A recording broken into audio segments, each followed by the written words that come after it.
From stories across the globe to stories here at home, this is the National News Broadcast. A very good evening to you. I'm Sharika Tahir. I'm Moving Head Tiarachi and here are today's headlines.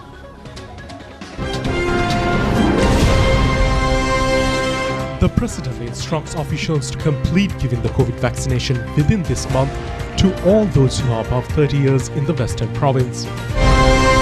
Plans have been made to open schools with less than 100 students. The Prime Minister says solution to people's problems were given along with the development. The United National Party loses administrative power of the Colombo Urban Council.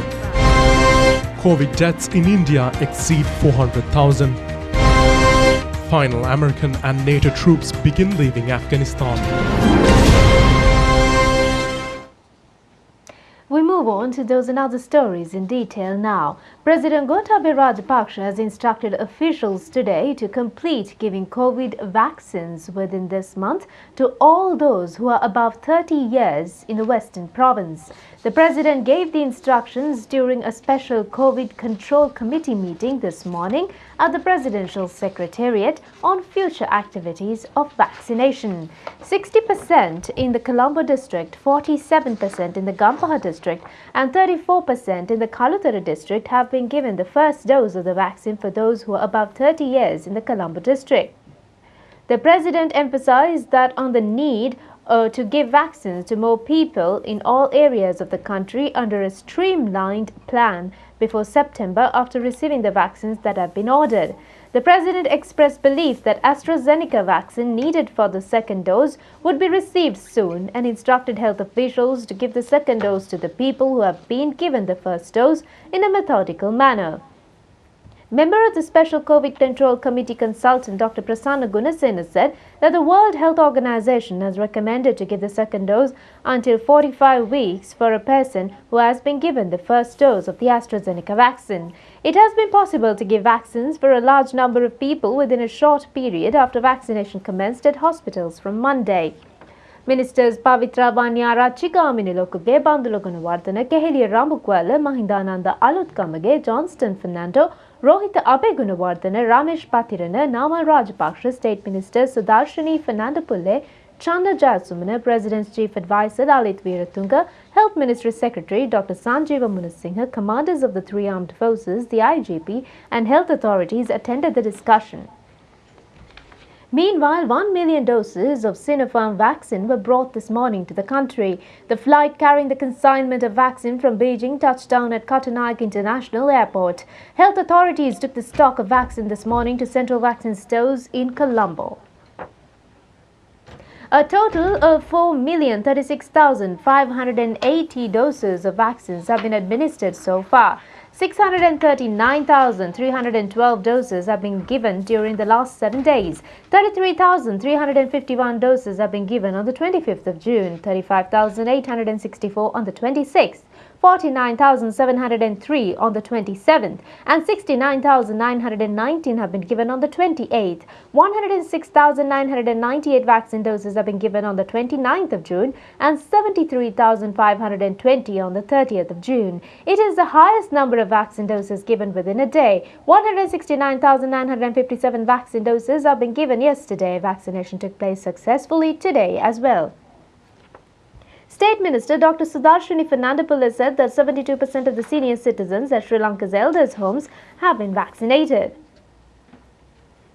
Karadiyanaru police have taken into custody 3 passenger transport buses at Kopavali, Tumpalanchola area for violating provincial travel restrictions. Police said there were 49 individuals including drivers and assistants in the 3 buses. All who came in the buses were subjected to rapid antigen tests. 3 persons in 1 bus have been found to be infected with coronavirus. Accordingly, all 17 passengers of the bus were sent for quarantine. Police said court cases will be filed against the bus drivers and their assistants.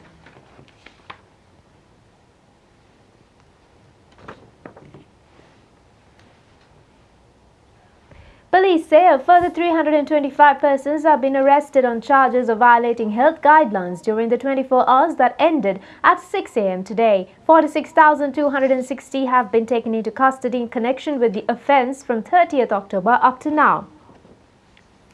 1,102 COVID-19 patients were detected from the country today. Meanwhile, 1,701 patients left the hospitals today following recovery. Director General of Health Services said that 37 COVID deaths were reported yesterday. The Department of Registration of Persons has informed the public that a date and a number should be reserved to get the national identity card. The office will be open for the public on the 5th only for limited number of applicants. However, the one-day service to issue national identity cards will not be implemented. 89 batch of old boys of the DSNNICA College, Colombo donated a stack of medical equipment to Colombo National Hospital yesterday. The value of the equipment is about 1.3 million rupees. President Gotabaya Rajapaksa has taken steps to provide a solution immediately to 5 out of 7 demands made by the Public Services United Nurses Trade Union. The President has agreed to provide solutions to the remaining 2 demands by the next budget. The President has taken the decision during a special discussion with the Public Services United Nurses Trade Union this morning at the Presidential Secretariat. Accordingly, the President has decided to immediately implement commencing the Nurses University, restore staff grades suspended during the time of the previous Good Governance government, promoting to grade 2 from grade 3 in 5 years, and promoting to grade 1 from grade 2 in 7 years that have been suspended. Provide an annual uniform allowance of 20,000 rupees is also allocated, and also to consider the present duty time of 36 hours as 30 hours for a 5-day week. The Deputy Director General of Health Services, Dr. Hemant Hera, says that Dr. Lanka Singh has been appointed as the new World Health Organization representative to Sri Lanka and that the relationship with the organization should be further strengthened. We know that the new WHO representative, Dr. Lanka Singh, has assumed duties very recently, and the news reports indicate about her statement related to the current level of preventive actions and other response taken by the Sri Lanka related to the COVID control activities. I hope that this is an encouragement for us as health workers, as well as all those who are engaged in this COVID control activities, and I hope that WHO as usual will be supporting us in future, as well as under her guidance also, to control not only the COVID but all other health development activities in Sri Lanka. Dr. Herath requested the public to be patient until their turn comes for vaccination, as vaccination is taking place methodically.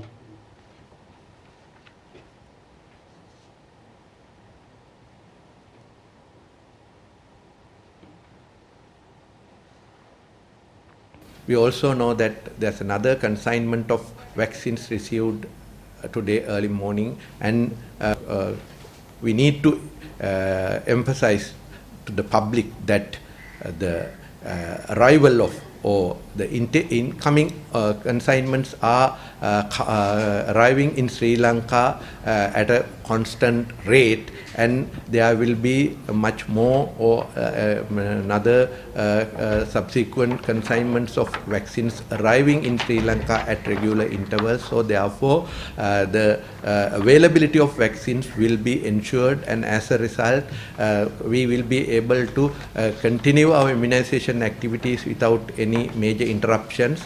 And therefore I would like to emphasize or request to the public that we need to be patient and wait until your turn, so that without any major mishap or any other complications, we will be able to get the vaccines to all the eligible citizens of the country. In the meantime, the number of deaths linked to coronavirus in India has moved past the 400,000 mark as the country tries to speed up its vaccination drive.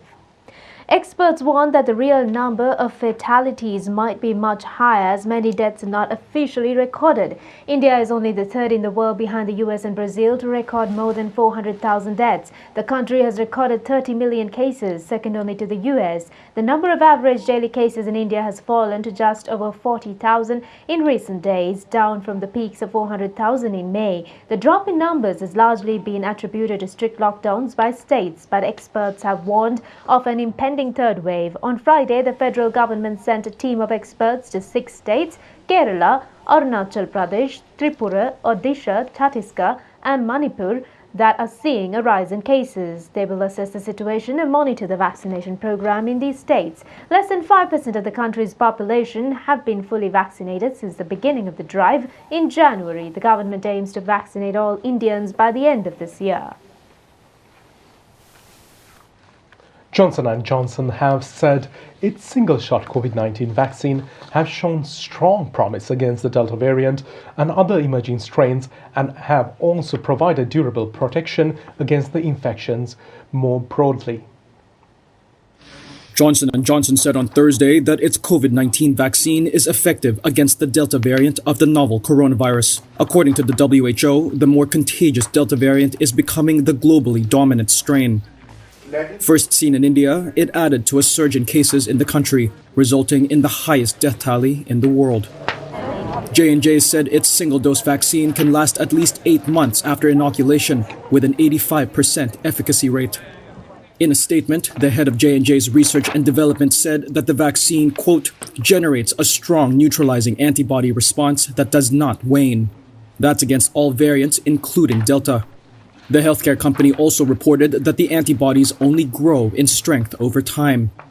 Other vaccine makers like Pfizer-BioNTech, Moderna, and AstraZeneca have previously said that their COVID-19 vaccines were also effective against the Delta variant.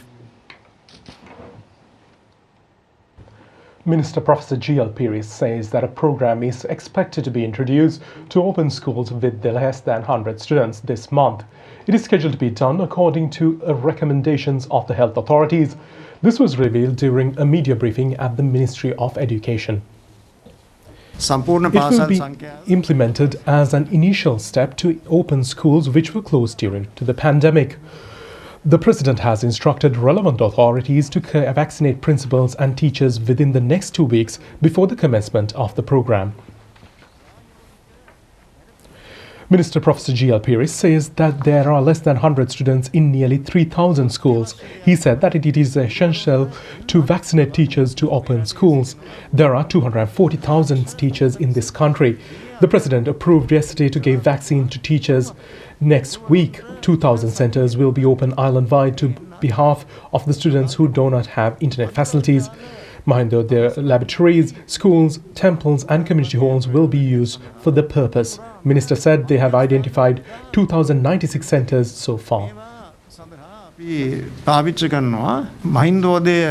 විද්‍යාගාර පාසල් පන්සල් ප්‍රජාශාලාවල් වැනි දේවල්. දැන් ඒ වැඩපිළිවෙල සම්පූර්ණ කරලා තිබෙනවා. අපි බලාපොරොත්තු වෙනවා එන සඳුදා. ඒ කියන්නේ ජූලි 5 වෙනිදා මේක ආරම්භ කිරීමට. දැනටම හඳුනාගෙන තියෙනවා මේ විදිහේ මධ්‍යස්ථාන 2096. දුරස්ථ අධ්‍යාපනය ක්‍රම කීපයකින් සිද්ධ වෙනවා. බොහෝ වෙලාවට අපි විද්‍යුත් State මාධ්‍ය Minister තුලින් Susil Premachayantha said that distance learning is taking place under several systems. Electronic media and print media have shown incidents related to lacking of facilities in some areas. Online education is not the only step taken by the Education Ministry so far. A program is implemented to provide printed lessons, notes and notebooks through provincial schools by allocating funds to provincial education authorities. දරුවන්ට ලබා දීම සඳහා වැඩපිළිවෙලක් දැනටත් Prime Minister Mahinda Rajapaksa says that people may have to undergo difficulties if everything was stopped due to COVID pandemic. The Prime Minister said people should protect themselves from the pandemic while adding their strengths to the country. The Prime Minister mentioned this while attending a function to invest with the public online 2 development projects and to launch constructions of another development project. The theme of the 3 development projects is a halt for congestion and a space for convenience. The projects are implemented according to the Vistas of Prosperity policy statement of President Gotabaya Rajapaksa. Kapaduwa Inter-Exchange, which was vested with the public, has been built near the 130th kilometer post of Kottava-Matala Expressway. 445 million rupees have been spent for the constructions, which have been taking 5 months. No new land or property has been acquired when constructing the interchange. The interchange will facilitate to enter towards Colombo from Madhara Hakmana Road and to exit from Colombo. The underpass built near Peradeniya Hospital was also opened online from the temple trees. 127 million rupees have been spent on the project, which has been completed in 1 year. The project aims to minimize heavy traffic congestion in Peradeniya town and to minimize problems faced by the pedestrians. It will enable the ambulances to reach the hospital soon. Constructions of the Maritime Facilitation Centre near Colombo Lotus Road commence under the patronage of the Prime Minister. It will be built on a land belonging to the Ports Authority. 4,999 million rupees will be spent on the 17-storied building. Constructions are expected to be completed within 2 years. It will provide facilities to get services from one place, which are being provided by Sri Lanka Ports Authority.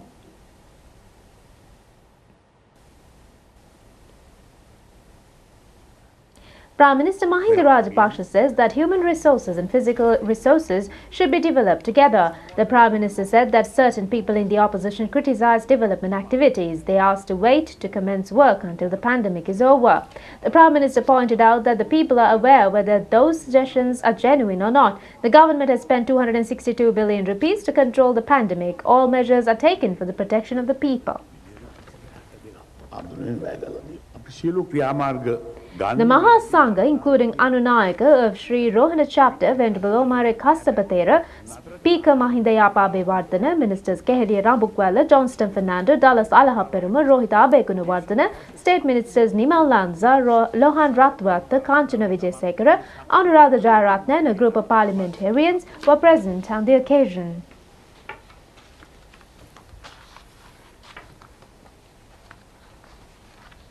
State Minister Ajit Niwad Cabral says that the present government is capable of managing the economy of the country without being subjected to influence from the outside. The minister mentioned this during a media briefing today as the Government Information Department on views and opinions of the economic stability of the GSP Plus facility. එබම් 2010 දී තමයි ශ්‍රී ලංකාව ඒ අය කියපු විදිහටම හැසිරුනේ නැති නිසා යුද්ධයට අපි පිවිසිච්ච නිසා State Minister Ajit Niwad Cabral said that the GSP Plus facility was withdrawn since Sri Lanka did not do many things as they said and due to the war.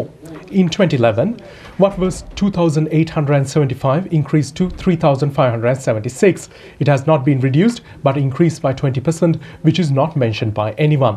In 2012, it was 3,228. In 2013, it was 3,273. In 2014, it was 3,492. In 2015, it was 3,000. In 2016, it was 3,100, and there have been an increase each year of more than in 2010. The country's exports will not be collapsed by losing GSP Plus facility.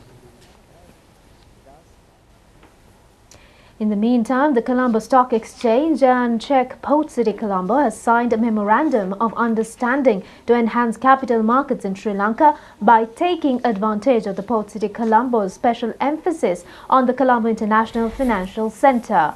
This is in order to establish a regionally recognized financial exchange within the country's borders. The MOU was signed with the objective of working on a collective mission to establish an international multi-currency exchange within the port city of Colombo. The exchange will serve as a gateway for both regional and global investors. It will provide an ideal platform for Sri Lankan and overseas corporates to issue foreign currency bonds and equities. It will also develop other financing and risk management instructions across asset classes.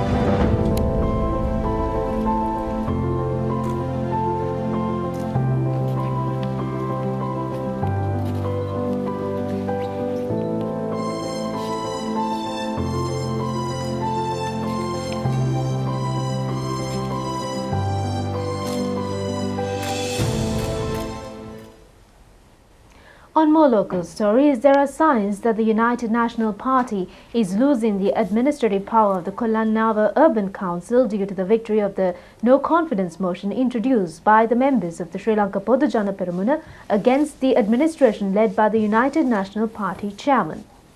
Accordingly, the ruling power of the United National Party Urban Council ended today. Podujana Peramuna members introduced a no-confidence motion due to large-scale frauds committed by UNP urban councillors together with some minor employees. Apart from Podujana Peramuna members, several UNP and JVP councillors voted for the motion. An extraordinary gazette issued today with several regulations to limit spending of foreign currency out of the country.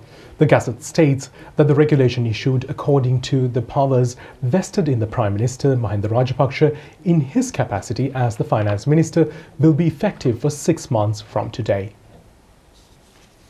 Accordingly, sending funds under the immigrant allowance for the funds received as a financial gift from asset in Sri Lanka by an immigrant to his or her country has been suspended. Sending back funds of immigrants has been limited to $10,000 or to a similar amount. An immigrant who has been entitled for immigrant allowance for the first time can send back $30,000 for a similar amount. Issuing foreign currency for a Sri Lankan who's obtained residential or temporary residence visa outside the country has been limited to a maximum of $20,000. The gazette states that Sri Lanka leaves for another country under a temporary residential visa will be issued only up to a maximum of foreign currency equal to $10,000. The gazette also states that expect for payments that have been consented by Foreign Exchange Department, payments for investments in foreign countries by Sri Lankan residents has been suspended. 6 accused, including former chairman of Land Reclamation Corporation Prasad Harshan De Silva, who were accused of misappropriation of nearly 34 million rupees when constructing D.A. Rajapaksa Memorial Museum, were acquitted and released today by the Colombo trial at bar. The case was heard by the 3-judge bench consisting of Justices Champa Janaki Rajaratna, Damit Totawatta and Namal Balalla. Appearing on behalf of Sri Lanka Land Reclamation Corporation, Attorney at Law Kapila Liyanagama informed the court that the D.A. Rajapaksa Memorial Foundation has completed paying 34 million rupees, which is the amount payable for the project, on the 13th of July 2017. He told the court that it has been confirmed by an investigation also conducted by the corporation. The councillor said that the Attorney General has also been informed in this regard. Appearing on behalf of the Attorney General, Deputy Solicitor General Dilip Apiri said they do not wish to maintain the case under the 194/1 of the Criminal Code. Accordingly, the 3-judge bench of the Supreme Court decided to acquit and release the 6 suspects. The controller of the Immigration and Immigration was informed to lift their foreign travel ban and to release their passports under the custody of the court. Farmers in the country have moved towards producing organic fertilizer along with the government's decision to stop using chemical fertilizer. Lands were allocated yesterday to produce organic fertilizer at Padavia and Kabadigollava areas of Anuradhapura district. The lands were allocated during a function held under the patronage of Minister S.M. Chandrasena. The ministers also expressed his views with a group of kidney patients in the area. Meanwhile, Executive Director of the Buddhist Information Centre, Venerable Agulugalle Sirijinnanatha Thera, accused that certain officials were creating unnecessary fear in the farming community about the organic fertilizer. That's it for tonight's English News Update. Thank you for joining us. Good night. Have a pleasant night.